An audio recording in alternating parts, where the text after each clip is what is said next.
The अक्षर का अर्थ क्या समझा? दमन करो। उनको भी पता है कि हमारे अंदर दमन करने की सामर्थ्य नहीं है।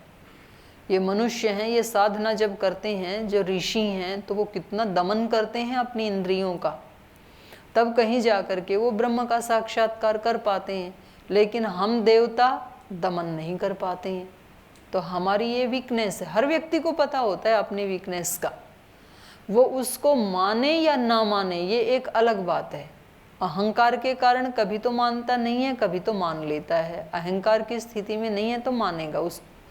उसको खुद को पता होता है कि मेरे अंदर ये कमजोरी है, ये मेरा दोष है। अगर जागरूक है तो, जागरूक नहीं है तब तो उसकी बात छोड़ दो। ये जागरूक वाले की ही बात की जा रही है। तो हर व्यक्ति को अपनी खामी का भी पता होता है, अपनी खूबी का भी पता होता है। हर व्यक्ति को पता होता है कि मेरे अंदर कितनी बुद्धि है, बुद्धि का सामर्थ्य कितना है। हर व्यक्ति को पता है मेरे अंदर शरीर का बल का सामर्थ्य कितना है। हर व्यक्ति को पता है मेरे पास कितनी सुंदरता है, कितनी कुरूपता है, सबको पता होता है। तो उसको पूछें कि आप में क्या दोष हैं और क्या गुण हैं, तो अब ये अलग है, वो उसको माने ना माने। तो यहाँ देवों को पता था कि हमारी कमजोरी है, दमन नहीं कर पाते। मनुष्यों की कमजोरी उनको भी पता था। उनकी कमजोरी क्या है? दान नहीं देते हैं। जो भी मिले उसको जोड़ लो। तो कहाँ से चींटी की तरह से हम उठा के चीज़ों को रखते हैं। तो दिवाली के ऊपर जब सफाई होती है ना, तो बहुत चीज़ों को फिर बाहर निकालते हैं। तो किसी दिन हमने ही ला करके रखी थी, ये कोई और आ करके नहीं हमारे घर में डाल के गया था। जिसको आज हम कचरा कह रहे हैं, ये किसी दिन हमने ही ला करके जोड़ के रखा था अच्छी अच्छी चीज़ें।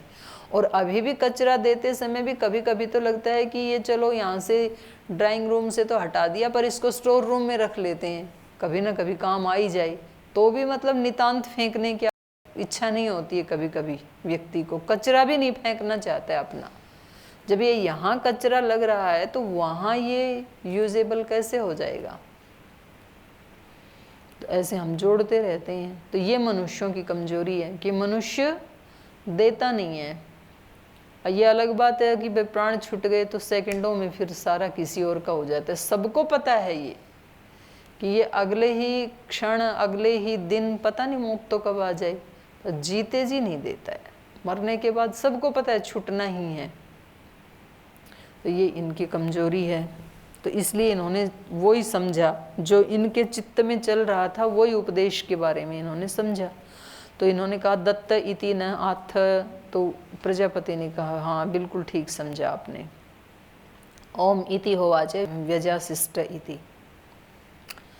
अथः एनम असुरा ऊचुहु। अब असुर बोले ब्रवीतु नो भवानी थी, तो हमें भी कुछ बताओ। देवों को उपदेश दे दिया, मनुष्यों को भी दे दिया, हमें भी कुछ दीजिए। तेभ्य एतद एव अक्षरम उवाच द इति व्यजाशिष्ट इति व्यजाशिष्मेति इति ह ऊचो दयध्वम इति नः आथ इति ओम इति होवाच व्यजाशिष्टेति तद एतद एव एषा दैवी वाक् अनुवदति। स्तनयित्नो द इति दाम्यत दत्त दयध्वम इति तद एतत् त्रयं शिक्षेत दमम दानम दयाम इति। तो अब असुरों ने कहा कि हमें भी कुछ उपदेश दीजिए, तो उनको भी उन्होंने वो ही बोला। अच्छा, ये जो जैसे हमने इनके चित्त की अलग अलग स्थिति बताई, ऐसे ही ऋषियों के चित्त की भी एक स्थिति होती है। अब जो व्यक्ति योग में जीते हैं, जैसे स्वामी जी महाराज योग को एक पूरा फोकस किए हैं, तो उनसे पूछें कि शारीरिक रोगों को दूर करने के लिए क्या उपाय करें, तो योग करो। मानसिक रोगों को दूर करने के लिए क्या करें, बोले योग करो। घर में गरीबी है, दरिद्रता है, उसको दूर करने के लिए क्या करें, योग करो। जो भी समस्या पूछे योग करो, ऐसे बोलते हैं, क्योंकि उस व्यक्ति ने एक ही उसके ऊपर फोकस किया है। जो व्यक्ति अहिंसा में प्रतिष्ठित हो गया। जैसे महात्मा गांधी 2 चीज में साधना करते थे, सत्य और अहिंसा। तो उनसे पूछें कि सुख चैन से जीना है तो बोले अहिंसा का पालन करो। बोले हमें देश को आज़ाद कराना है, बोले अहिंसा से करवाओ। अहिंसा से कैसे होगा, हिंसा करनी पड़ेगी। तो जो व्यक्ति जिसमें रहता है ना, उससे मतलब हर जगह उससे वो ही निकलेगा। तो प्रजापति तीनों को एक ही उपदेश दे रहे हैं, द माने सब उसी से, द से ही सब समाधान होगा। अब ठीक है, ये व्यक्ति अपने अपने ढंग से समझ रहे हैं, जैसे जैसे इनकी चित्त की स्थिति है। तो उनके चित्त की भी स्थिति यही है कि उनके चित्त में से क्या निकलेगा, उपदेश द ही निकलेगा। कोई चौथी प्रकार के और आ जाते तो उनको भी द ही बोलते, फिर वो कीट पतंग कोई आ जाते तो यहाँ पर इन्होंने असुरों को भी वही बोल दिया, द इति व्यजाशिष्टा, ये बोल दिया। और फिर पूछा कि आप इसको समझ गए क्या, व्यजाशिष्टा इति? तो उन्होंने कहा हाँ जी हम समझ गए हैं। तो क्या बोला मैंने? उन्होंने कहा दयाध्वम इति, दया करो। असुर जो होते हैं उनको पता है कि हमारे अंदर दया की कमी है, दया नहीं करते हैं, दया नहीं होती है उनमें।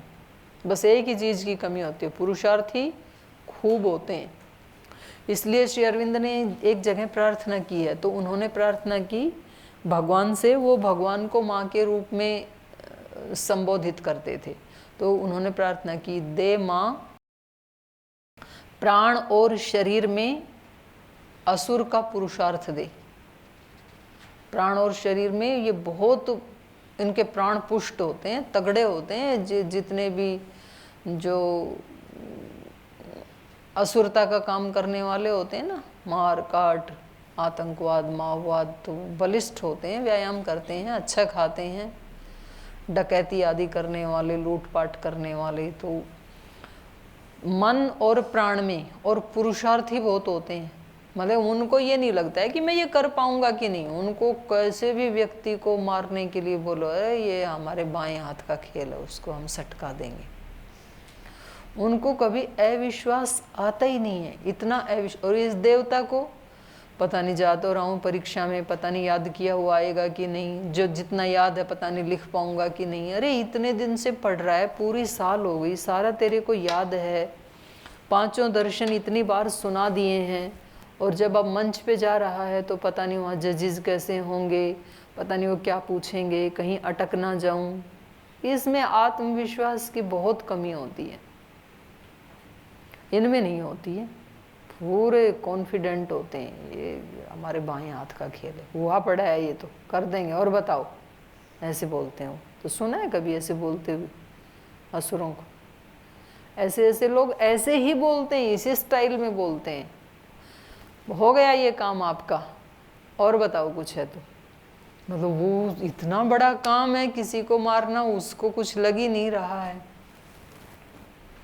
तो उसके जैसा पुरुषार्थ, आत्मविश्वास और बल। और फिर कहा कि दे माँ मुझे हृदय और चित्त में देवता की बुद्धि दे, देवता का चरित्र दे। देवों की बुद्धि बहुत तीव्र होती है, सूक्ष्म होती है, हर चीज को बहुत गहराई से समझते हैं। ये मोटा मोटा समझते हैं केवल असुर, देवता उसको बहुत गहराई से समझते हैं। और इनका चरित्र भी पवित्र होता है, अशुद्ध नहीं होता है। मनुष्यों का मिक्सअप होता है, कुछ अच्छाइयाँ होती हैं, कुछ बुराइयाँ भी होती हैं। तो यहाँ इन्होंने कहा कि दया करो, ऐसा आपने हमें कहा है, क्योंकि इनमें दया नहीं होती है। दया हो तो फिर किसको मार सकता है व्यक्ति, फिर तो चींटी को भी नहीं मार पाएगा। और इनके लिए तो मतलब बाएं हाथ का खेल होता है, किसी भी प्राणी की जान ले लेना, कोई कैसा भी क्यों ना हो। और मतलब वो इतनी मस्ती में, उसको कोई ये नहीं कि मैंने कोई इतना बड़ा काम किया है। और ठीक है, यहाँ आ गए तो कई बार आ चुके हैं, जितने दिन रखेंगे रख लेंगे, बाहर जाते फिर वही करना है। और उसको ये भी नहीं है कि भाई इतना दंड यहाँ भुगत लिया, यातना इतनी सहन कर ली, तो अब तो इस काम को छोड़ देना चाहिए। कई बार जा चुके और आते फिर वही करते हैं। ना वहाँ जाने का डर है, ना किसी को मारने का डर है। तो इनमें दया नहीं होती है।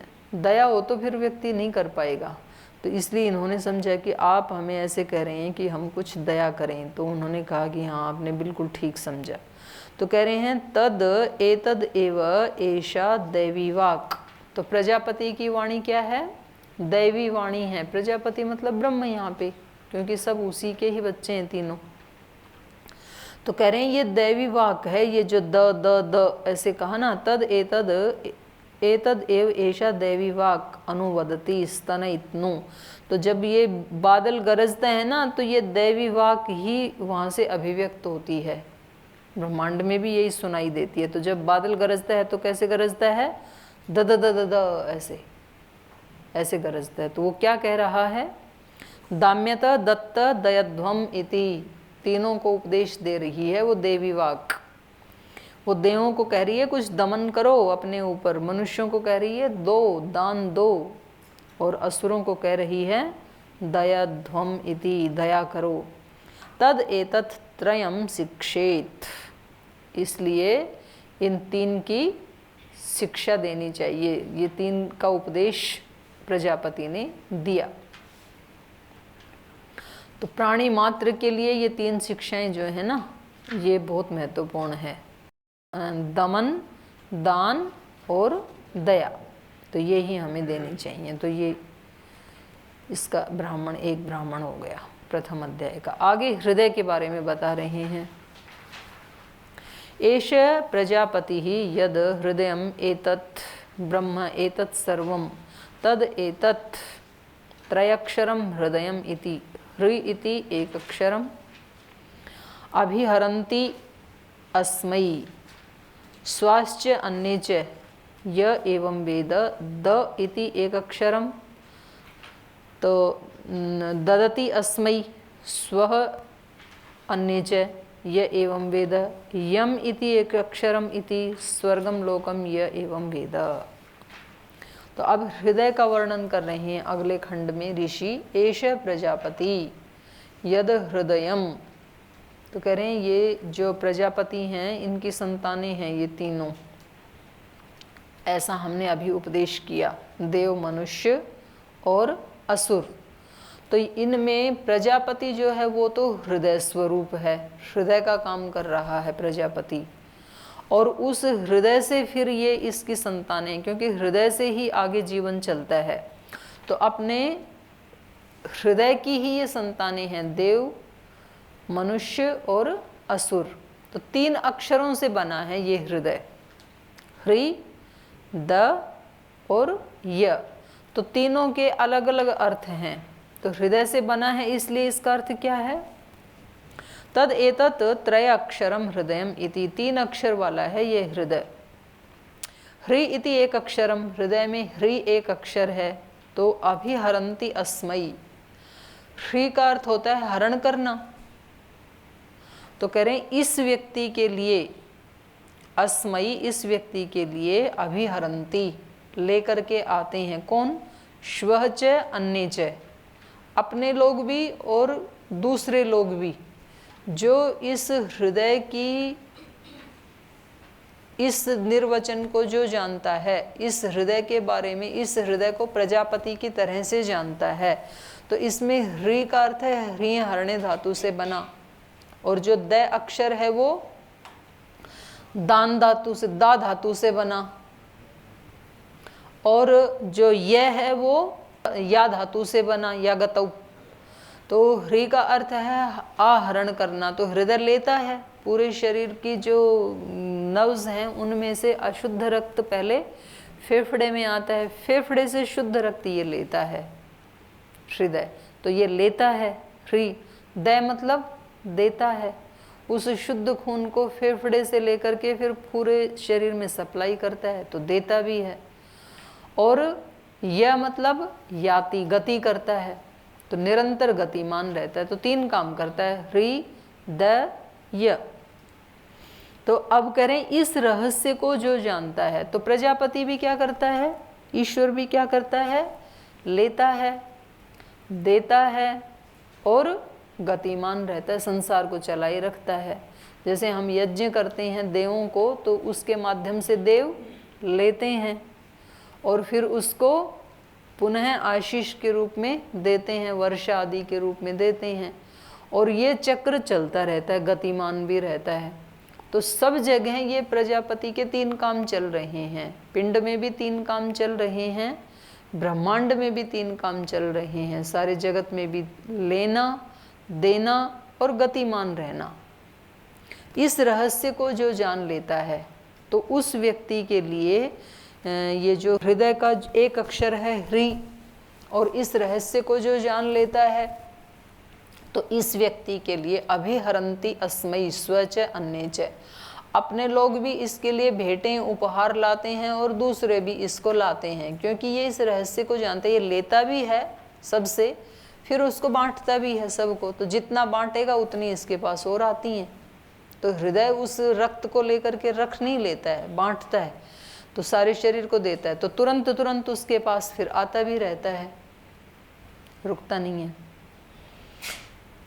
अभिहरन्ति अस्मै स्वच अन्ये च, यह एवं वेद, जो इस रहस्य को हृदय के ह्री अक्षर के इस रहस्य को जो जानता है। द इति एकम अक्षरम, और हृदय का दूसरा अक्षर है द, तो इस रहस्य को द वाले अक्षर को, द मतलब ददाती, ददाती अस्मै स्वच अन्ये च ये एवं वेद।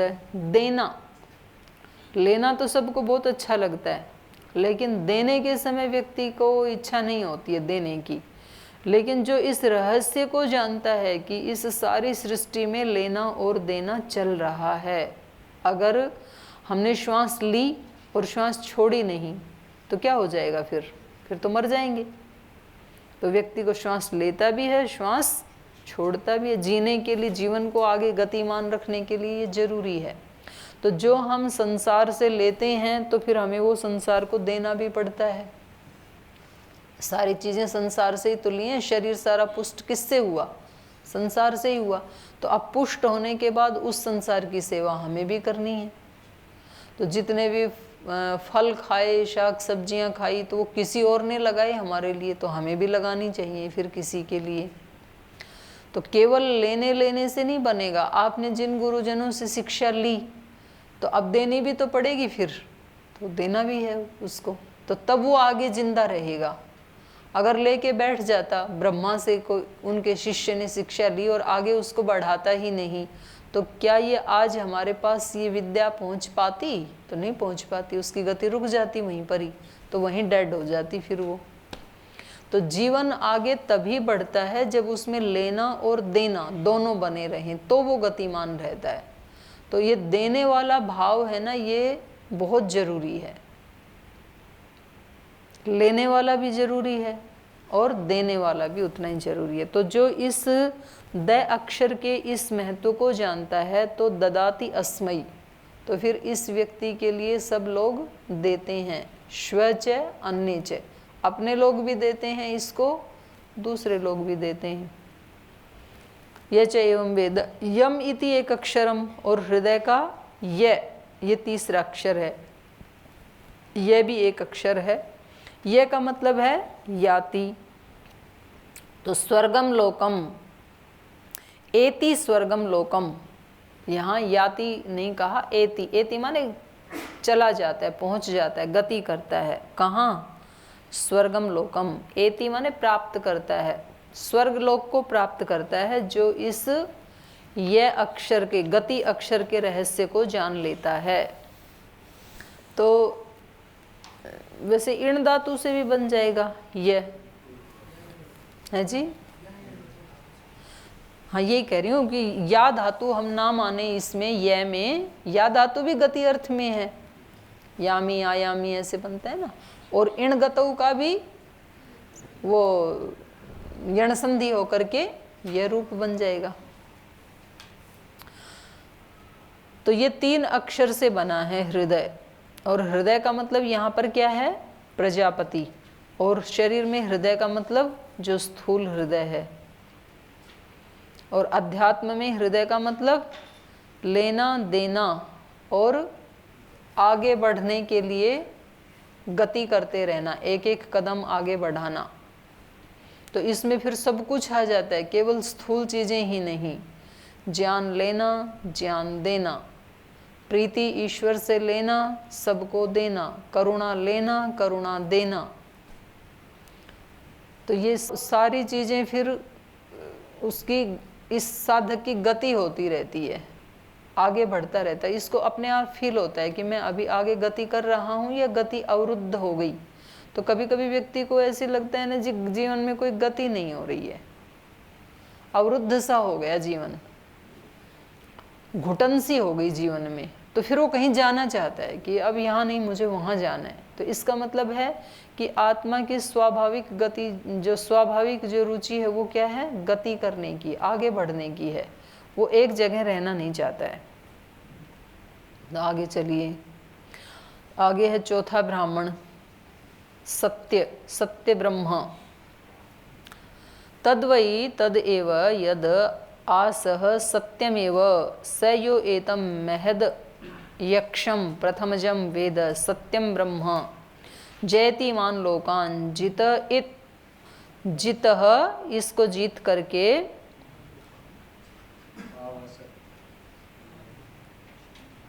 हाँ, जयति इमान लोकान, जिये इन्नु, जिये इतनु असौ असत ये एवं एतम महद यक्षम प्रथमजम वेद सत्यम ब्रह्म, सत्यम ही एव ब्रह्म।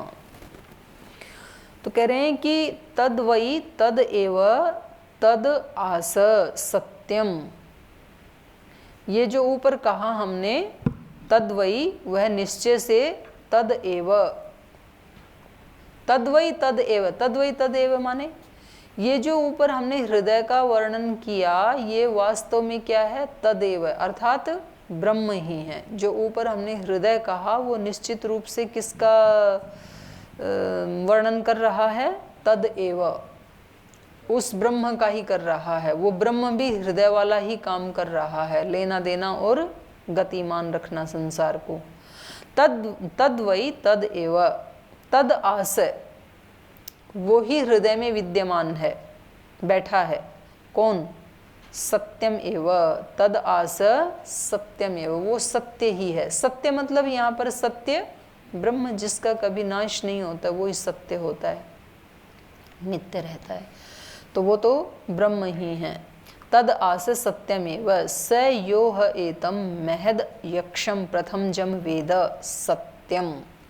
इसलिए ये जो महद यक्षम, यक्ष पूजनीय को कहते हैं, महान को कहते हैं। तो ये जो यक्ष है, महद यक्षम, महान महिमा वाला जो यक्ष है, जो पूजनीय है, जिसकी सब पूजा करते हैं, वो कौन है, सत्य ही है। स यो है एतम महद यक्षम प्रथमजम, और कैसा है वो, प्रथमजम, सबसे पहले, जगत की रचना से भी पहले उत्पन्न होने वाला प्रथमजम, वेद सत्यम, जो उसको जानता है, किस रूप में जानता है, सत्यम ब्रह्म इति, ब्रह्म सत्य है। ब्रह्म के अतिरिक्त बाकी सब कुछ असत्य है। तो ये आदि शंकराचार्य जी का जो उपदेश है ना, उससे ये मिलता जुलता उपदेश है। वो भी यही कहते हैं, ब्रह्म सत्यम जगत मिथ्या। तो जगत मिथ्या किस रूप में कह रहे हैं, परिवर्तन की दृष्टि से, अनित्य है ये, इस दृष्टि से कह रहे हैं। इसी बात को ये भी कह रहा है, वेद, ये उपनिषद भी कह रहा है। ये कह रहे हैं महद यक्षम प्रथम जम वेद सत्यम ब्रह्म इति, ब्रह्म ही केवल सत्य है। तो ये दिखाई देने वाला संसार क्या सत्य नहीं है, सत्य तो है, लेकिन ये अनित्य है, परिणामी सत्य है। ये कब परिवर्तित हो जाए इस रूप से, ये कह नहीं सकते हैं। जो कभी भी नहीं बदलता है वो तो ब्रह्म ही है, वो तो सत्य ही है केवल, तो वो ब्रह्म ही है। सत्यम ब्रह्म इति, ब्रह्म ही सत्य है। इति जयति इमान लोकान, जो इसको जान लेता है वो इन लोगों को जीत लेता है, और जो इसको नहीं जानता है वो तो फिर जगत को ही सत्य मानेगा। जगत को सत्य मानेगा तो वो हारेगा फिर, क्योंकि जगत तो कब धोखा दे देगा, कब चेंज हो जाएगा, इसको कह नहीं सकते हैं। जयति ईमान लोकान, इन सारे लोगों को वो जीत लेता है। तो लोक का मतलब यहाँ पे क्या है? लोक का मतलब हमारे ही शरीर के अंतर्गत जो लोग हैं उनके बारे में कहा जा रहा है। मन को, अपने मन को कौन जीत पाएगा? अपनी भावनाओं को कौन जीत पाएगा? अपनी रुचियों को कौन जीत पाएगा? जी मेरी तो ऐसी रुचि है, तो व्यक्ति उसका दास रहता है ना एक तरह से। जीत वो ही पाएगा जो ये सोचेगा कि ये तो आने जाने वाले हैं, गुणा गुणेषु वर्तन्ते, या फिर हम कहेंगे कि ये आगमा अपाइनो अनित्या, मैं सत्य हूँ। आज तक मैंने देखा मेरे जीवन में बहुत सारे खुशियों के पल आए, लेकिन वो रुके नहीं, वो चले गए। किसी से भी कहीं भी आप एक बार याद करो, आपके जीवन के सबसे ज़्यादा खुशी देने वाले पल कौन से थे? आपसे भी कहूँ तो आपके दिमाग में आएंगे ना कुछ पल ऐसे। और फिर कहें कि एक बार उन पलों को याद करो जब आप बहुत दुखी थे, अत्यंत परेशान थे, तो फिर भी कुछ पल आएंगे सामने। हो सकता है आप जब घर से भागे थे और उस समय ये डर था कि कोई देख ना ले, तो बड़ा उस समय मन परेशान था। फिर यहाँ आए तो सिलेक्शन नहीं हुआ, कुछ ऐसे पल आएंगे, लेकिन वो भी चले गए, वो भी चले गए, दोनों भी। पर आप हैं, आप उस सुख के पलों में भी थे, आप दुख के पलों में। तो ये जो रहस्य हम अपने ही अनुभव से यदि जान लें कि मैं सदा रहने वाला हूँ और सुख और दुख आगमा अपाइनो अनित्या, ये आने और जाने वाले अनित्य हैं, तो फिर इस समय जो भी अनुकूलता या प्रतिकूलता आएगी तो वो हमारे ऊपर कम प्रभाव डालेगी। फिर अनुकूलता आएगी तो भी मुझे पता लग जाएगा कि सत्य मैं ही हूँ, ये जाने वाली है, कभी भी जा सकती है, ठीक है, जितनी देर इसकी खुशी है रुके, जाना है तब जाए। और कोई प्रतिकूलता आई तो भी हम घबराएंगे नहीं कि पहले भी तो आई हैं ऐसे, तो जैसे वो चले गए ऐसे ये भी चली जाएगी, तो कोई बात नहीं, मेरी सामर्थ्य बढ़ रही है, मेरी परीक्षा ही है। ऐसा जो जानेगा तो वो अपने मन को भी जीत लेगा, उससे दुखी नहीं होगा ना, फिर विचारों को भी जीत लेगा, भावों को भी जीत लेगा। तो जिस व्यक्ति के निमित्त से वो चीज़ें आई उसके प्रति फिर दुर्भाव नहीं लाएगा, वो अपने भावनात्मक जगत को जीत लेगा और वो उस व्यक्ति के प्रति बुरा भी नहीं सोचेगा, तो वो तो समता में स्थित हो गया। तो ये तो कितनी ऊंची स्थिति है। तो इसी को ही तो ये बता रहे हैं कि ये जयति ईमान लोकान, इन सारे लोगों को ये जीत लेता है। तो आगे तो सरल ही है, जयति ईमान लोकान जित इतनु असौ, और निश्चित रूप से यह किसको जीत लेता है? असौ, असत, सत को भी जीत लेता है, असत को भी जीत लेता है। यह एवं एतम महद यक्षम प्रथमजम वेद, जो इस सबसे महान यक्ष को, पूजनीय ब्रह्म को जान लेता है। क्या जान लेता है? सत्यम ब्रह्म इति, सत्यम ही एव ब्रह्म, 2 बार कहा। देखो क्या जान लेता है कि ब्रह्म क्या है? ये सत्य ही ब्रह्म है, और कहा ब्रह्म सत्य ही है, बल दिया सत्य के ऊपर इन्होंने। और इसके ऊपर कल थोड़ी चर्चा करेंगे सत्य के ऊपर। अभी यहीं पाठ को विराम देते हैं।